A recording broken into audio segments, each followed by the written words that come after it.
अस्सलाम वालेकुम वीवर्स, माहा कुक्स में आपको खुशामदीद। वीवर्स, आज हम आपके साथ शेयर कर रहे हैं रात के पके हुए चावलों को ताज़ा करने का तरीका। तो ज़ाहिर सी बात है, ये वीडियो उन लोगों के लिए नहीं है जिनके पास ओवन है, लेकिन वो लोग इसको ज़रूर यूज़ करें जिनके पास लाइट ना हो।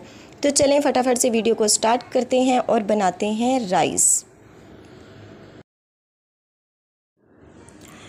तो वीवर्स, हमने ली है यहाँ पर एक कढ़ाई और उसमें मैं शामिल कर रही हूँ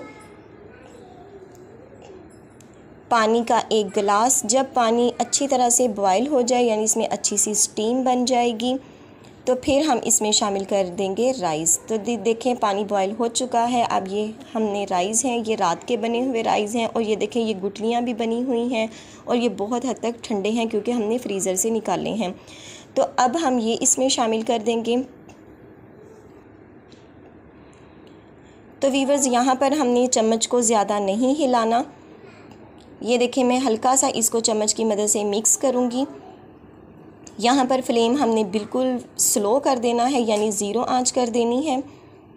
बस इतना सा हमने इसको हिलाना है और इसके ऊपर हमने गीला कपड़ा करके रख देना है। ये देखें, ये मेरे पास कपड़ा जो है वो गीला है, तो हमने इसको कवर कर देना है अच्छे से, ताकि अच्छी सी स्टीम बन जाए और इसी में हमारे राइस बन जाएं। तो इसको हमने कवर कर देना है तकरीबन 3 से 4 मिनट के लिए। तो वीवर्स, ये देखें 4 मिनट हो चुके हैं तकरीबन। अब हम इसको कवर हटा के देखते हैं और ये देखिएगा आप, बहुत ही अच्छी स्टीम बनी हुई है। ये देखें, आपको नज़र आ रही होगी। तो जो हमारे राइस हैं वो बहुत एक एक दाना खिला खिला और बहुत ही ज़बरदस्त से गर्म हो चुके हैं, और यूँ लग रहा है जैसे ये अभी हमने ताज़ा बनाए हैं। आप लुक वाइज देख रहे हैं, कोई टूटे नहीं हैं, कोई बिखरे नहीं हैं, कोई चिपके नहीं हैं। तो बहुत ही आसान मेथड के साथ, कोई हमने 2-3 बर्तन यूज़ नहीं किए स्टीम के लिए, एक ही बर्तन में हमने इसको स्टीम दी है, और ये देखें बहुत अच्छे से राइस हमारे बनकर तैयार हो चुके हैं। तो वीवर्स, बहुत ही कारआमद वीडियो, तो इसको ज़रूर ट्राई कीजिएगा और अपने रिलेटिव्स और फ्रेंड्स के साथ भी शेयर कीजिएगा।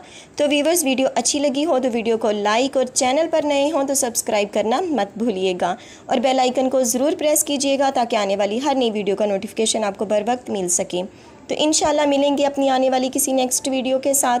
तब तक दुआ में याद रखिएगा। अल्लाह पाक आपके हाथों और खानों में बरकतें अता फरमाए। अल्लाह हाफिज़।